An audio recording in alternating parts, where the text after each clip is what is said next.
అది కట్టగా సార్, అది కట్ట కాదు సార్, అది కట్టగా సార్, అది కట్టగా ప్లీజ్ అనండి. అది కట్టగా సార్ పోండి, అది కట్టగా సార్ పోండి, అది కట్టగా సార్ పోండి పాడి, అది కట్టగా సార్ పోండి సార్, అది కట్టగా పోండి సార్, అది పోండి కట్టగా పోండి, అది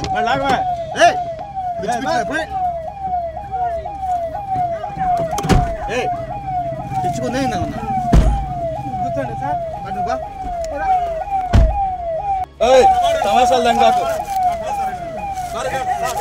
ఇది కట్టగా సార్ ప్లీజ్ వెళ్ళండి, ఇది కట్టగా సార్, ఇది వెళ్ళండి, ఇది కట్టగా వెళ్ళండి, వాడి వీడియో కోసం అంతా డ్రామా, ఇది కట్టగా వెళ్ళండి, వాడి వీడియో కోసం అంతా డ్రామా. నమస్తే, తెలుగు న్యూస్కి స్వాగతం.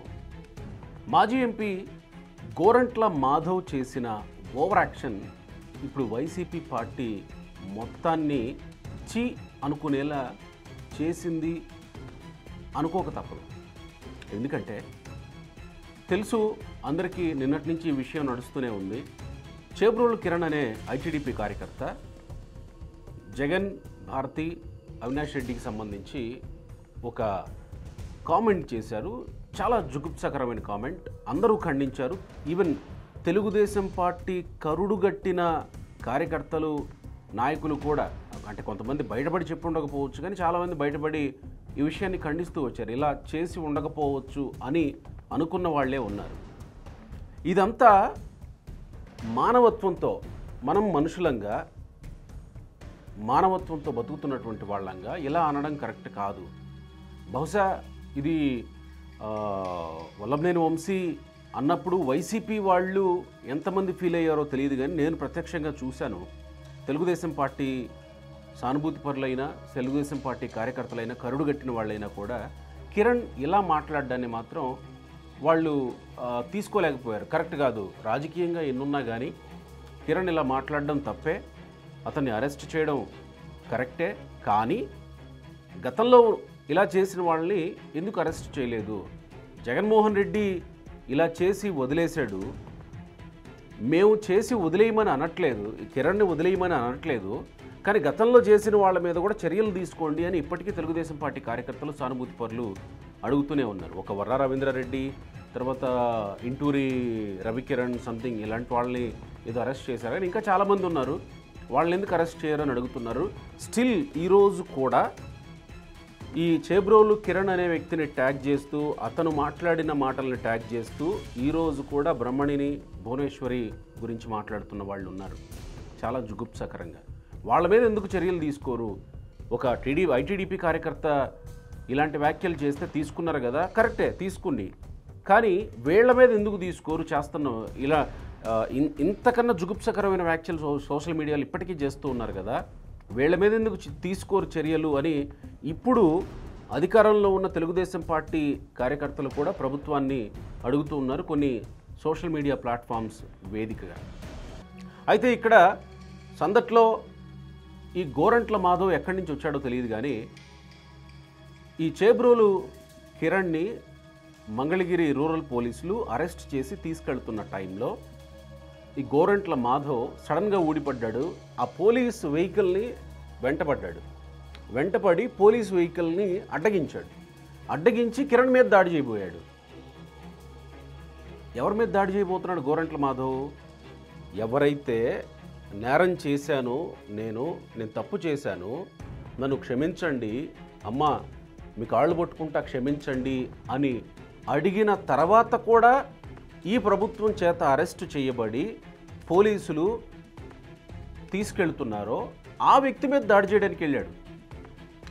ఇప్పటి వరకు ఈ వచ్చిన సానుభూతి అంతా, ఎవరైతే తెలుగుదేశం కరుడుగట్టిన కార్యకర్తలు కూడా కిరణ్ ఇలా మాట్లాడడం కరెక్ట్ కాదు అనుకున్న వాళ్ళంతా కూడా ఒక్కసారిగా ఆ సానుభూతి అంతా పోగొట్టేలా చేసేశాడు గోరంట్ల మాధవ్.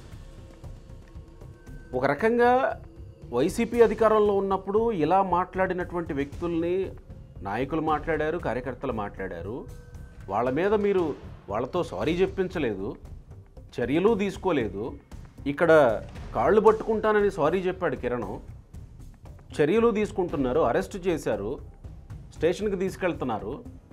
ఈ క్రమంలో వచ్చి మాధవ్ దాడి చేయడం ఎట్లా అనిపిస్తుంది? అంటే మాధవ్ జోగి రమేష్ చంద్రబాబు నాయుడు ఇంటి మీదకి వెళ్ళాడు కదా, ఆ తర్వాత ఆయనకి మంత్రి పదవి వచ్చింది కదా, అట్లా మాధవ్ జగన్మోహన్ రెడ్డి దగ్గర మార్కులు కొట్టేయాలని అనుకున్నాడేమో, కానీ అది బూమరాంగ్ అయింది. వచ్చిన సానుభూతి అంతా పోగొట్టేశాడు మాధవ్. ఒక రకంగా ప్రభుత్వం మీద అప్పటి వరకు ఇది 2024కు ముందు చెప్తున్నా, ఆయన ఎంపీగా ఉన్నప్పుడు ప్రభుత్వం మీద అప్పటి వరకు కొన్ని ఉండేవి, గంట అని అరగంట అని ఇంకొంతమంది మాట్లాడుతూ కొన్ని దళిత హత్యలు ఇలా వస్తూ ఉండేవి. ఎప్పుడైతే గోరంట్ల మాధవ్ న్యూడ్ వీడియో బయటకు వచ్చిందో ఇక జుగుప్స వచ్చింది ఆ పార్టీ మీద. మరి గోరంట్ల మాధవ్ మీద చర్యలు లేవు, తర్వాత ఏమైందో తెలియదు ఆ విషయం. అంటే ఆ రోజు గోరంట్ల మాధవ్ పార్టీ మీద జుగుప్స వచ్చేలా చేశాడు. అప్పటి వరకు కాస్త క్రమక్రమంగా పెరుగుతూ వస్తుంది. గోరంట్ల మాధవ్ ఇష్యూతో అది తారాస్థాయికి వెళ్ళిపోయింది. ఇక్కడ చూడండి, ప్రభుత్వం క్షమాపణ చెప్పించింది, అరెస్టు చేసింది, స్టేషన్కి తీసుకెళ్తుంది, అతని మీద దాడి చేయడానికి గోరంట్ల మాధవ్ వెళ్తున్నాడు. కొంచెమన్నా సిగ్గుగా అనిపించదా మాధవ్ గారు?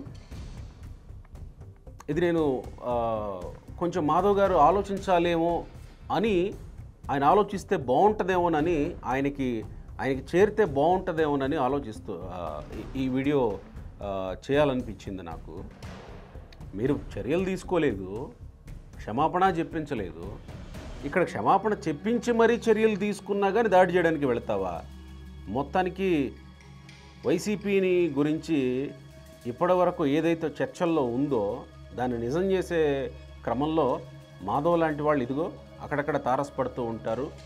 ఇక వైసీపీ వైపు ఎవరన్నా ఈ ప్రభుత్వం మీద అసంతృప్తితో ఉండి వైసీపీ వైపు చూద్దాం అనుకునే వాళ్ళను కూడా వీళ్ళిక మారరా, వీళ్ళు ఇంతేనా అనుకుని సైలెంట్ అయిపోయేలాగా ఇదిగో ఇలాంటి మాధవ్ లాంటి వాళ్ళ చర్యలు కనబడుతున్నాయి. అయితే ఇక్కడ కొసమెరుపు ఏంటంటే, గోరంట్ల మాధవ్ని పోలీసులు అరెస్ట్ చేశారు. కిరణ్ని తీసుకువెళ్తుంటే పోలీసులను అడ్డగించి కిరణ్ మీద దాడి చేయబోయాడు. అంటే పోలీసుల విధులకి ఆటంకం కలిగించాడనేటువంటి కేసులో గోరంట్ల మాధవ్ని అరెస్ట్ చేశారు పోలీసులు. ఇక్కడ ఈ వైసీపీ వాళ్ళకి ఇది పరిపాటిలా మారినట్టే కనబడుతుంది. మనం ఒక్కసారి వెనక్కి తిరిగి చూస్తే, వెనక్కి వెళ్తే వల్లభనేని వంశీ కేసు, వాస్తవానికి కేసు ఏంటి? తెలుగుదేశం పార్టీ ఆఫీస్ మీద దాడి కేసులో వల్లభనేని వంశీని అరెస్టు చేస్తారేమో మొదట అని అనుకున్నారు. కానీ వల్లభనేని వంశీ అరెస్ట్ అయిన తెలుగుదేశం పార్టీ ఆఫీస్ మీద దాడి కేసులో కాదు, అక్కడ ఆఫీస్లో పనిచేసేటువంటి కంప్యూటర్ ఆపరేటర్ అయినటువంటి ఎస్సీ క్యాండిడేట్ అయిన సత్యవర్ధన్ని కిడ్నాప్ చేసిన కేసులో. అంటే ఆ కేసు నుంచి తప్పించుకోబోయి ఈ కేసులో దొరికాడు వల్లభనేని వంశీ. ఇక అవినాష్ రెడ్డి విషయం కూడా, అవినాష్ రెడ్డి విషయంలో కూడా అవినాష్ రెడ్డి వివేకానంద రెడ్డి హత్య కేసు విషయంలో తప్పించుకోబోయి కొన్ని తప్పులు జరుగుతున్నాయేమో అనేటువంటి కోణంలో కూడా విచారణ జరగబోతుందనేది మనకు వచ్చినటువంటి వార్త. ఈ కేసులో అవినాష్ రెడ్డి వరకు విచారణ వెళ్ళే అవకాశం ఉంది. ఆల్రెడీ ప్రభుత్వం కూడా అఫిడవిట్ సమర్పించింది. ఇక్కడ మాధవ్ చేసింది ఏంటి? వాస్తవానికి మాధవ్ మీద నమోదైనటువంటి కేసు ఏంటి? ఒక రేప్ విక్టిమ్ పేరు బహిరంగంగా వెల్లడించాడు. దానికి సంబంధించి విచారణకు తిరుగుతూ ఉన్నాడు గోరంట్ల మాధవ్, మాజీ ఎంపీ. కానీ మాజీ ఎంపీ ఆ కేసులో అరెస్ట్ అవ్వలా. ఇప్పుడు పోలీసులు విధులకి ఆటంకం కలిగించినందుకు అరెస్ట్ అయ్యారు. ఇట్లా ఉందన్నమాట వైసీపీ వాళ్ళ తీరు.